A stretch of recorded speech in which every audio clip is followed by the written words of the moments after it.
Infinity Ward's turn at making another Call of Duty games comes around yet again, and this time in the form of a reboot of our beloved Modern Warfare franchise.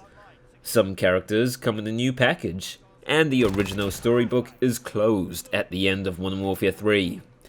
Modern Warfare 2019 is reincarnated, along with our beloved characters. The game features a campaign with a focus on controversial elements, a new multiplayer experience, and something they decided was good enough to call a co-op mode in the form of Spec Ops. Multiplayer. At the time of writing, multiplayer is a bug-filled mess and utterly unbalanced.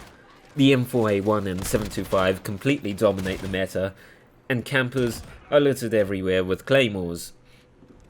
The hit radius of the aforementioned shotgun and claymore explosive are beyond ridiculous and require an immediate nerf.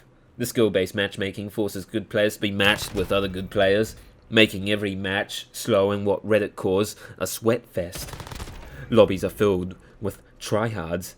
Inviting weaker players to play with you means they only get destroyed, as will your team.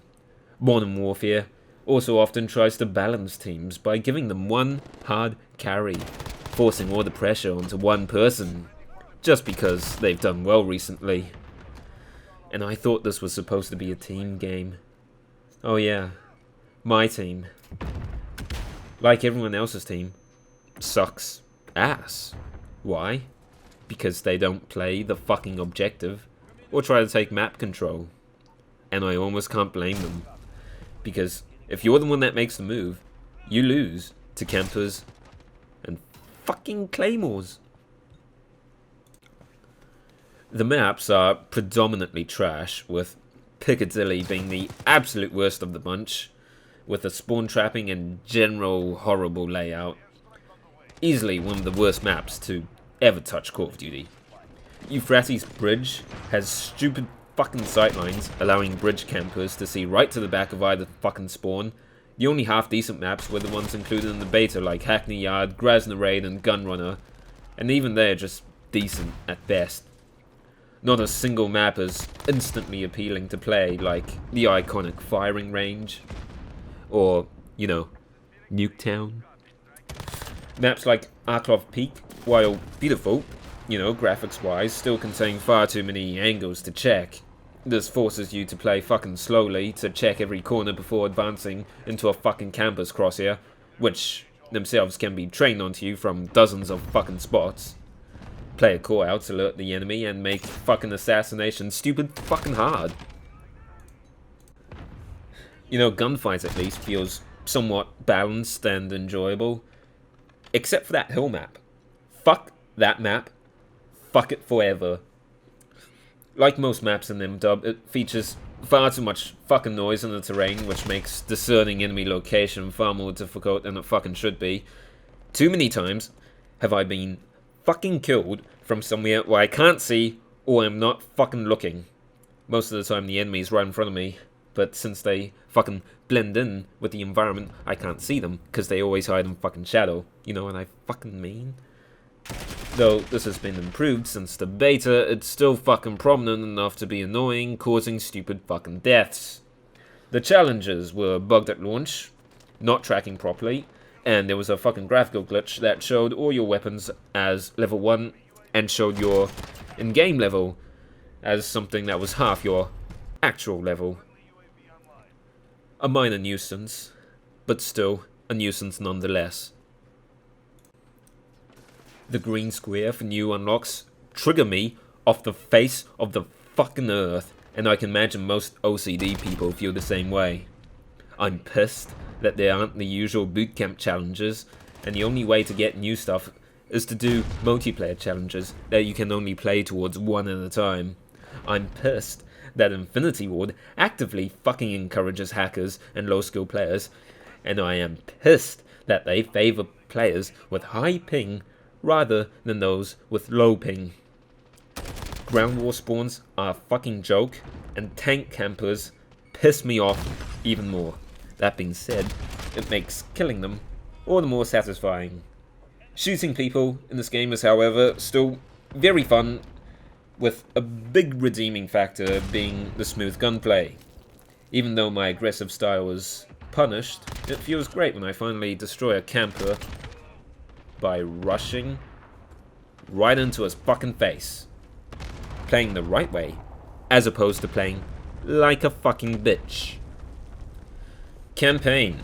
The new engine makes for some of the best gunplay found in any Call of Duty game. It feels smooth and satisfying, on par with Destiny 2 for shooting feel. Movement, however, is considerably slower compared to Black Ops 4, and running around feels a bit less responsive and more awkward. You can consider this a big departure from war running and the Black Ops 3 era games overall. The games feature one of the shortest campaigns in the Call of Duty series, averaging around 5.5 hours long. The first few missions noticeably borrow map design taken from multiplayer or vice versa, you know, chicken and egg sort of stuff. Missions are divided by high quality cutscenes that feature a well motion captured cast, but it's too bad that they stutter quite a bit, at least on the game's launch, which in my opinion ruins the flow quite a bit. A decent story and respectable acting contribute well to the campaign's narrative. There's a decent variety of gameplay, from controlling RC aircraft to firing from an attack helicopter.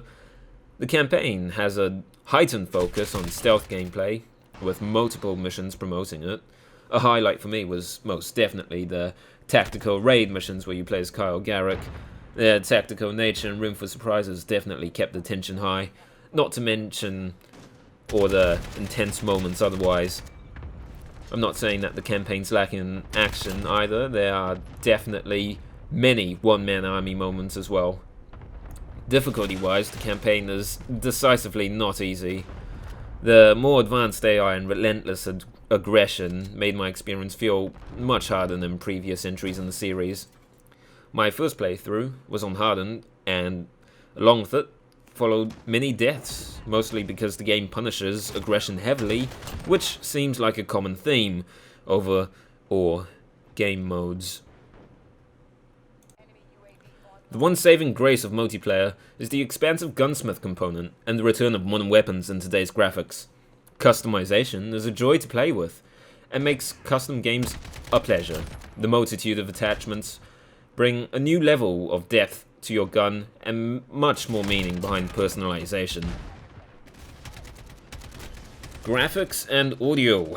Not much to say about either, they are both great. Graphics are top notch and run at a high FPS. Gunshots sound great and crisp.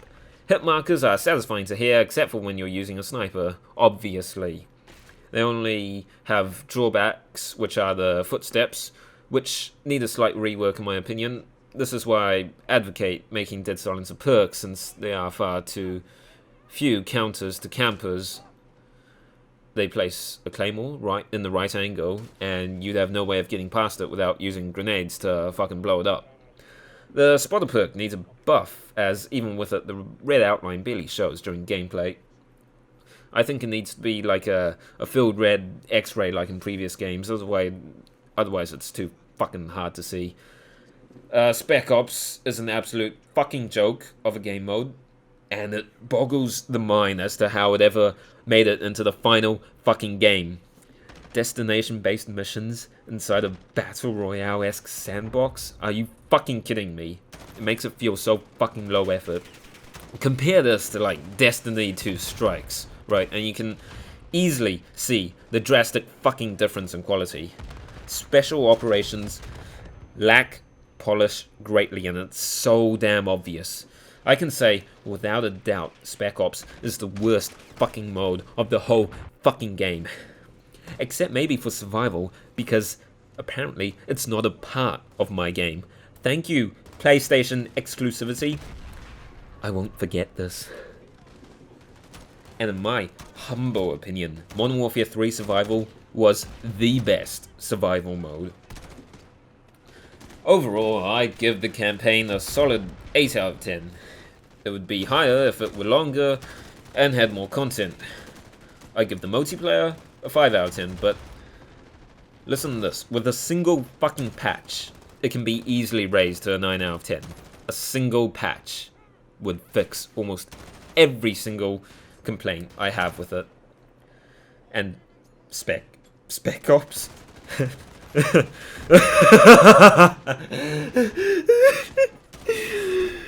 Overall, a 6.9 out of 10. Would run into a Claymore again.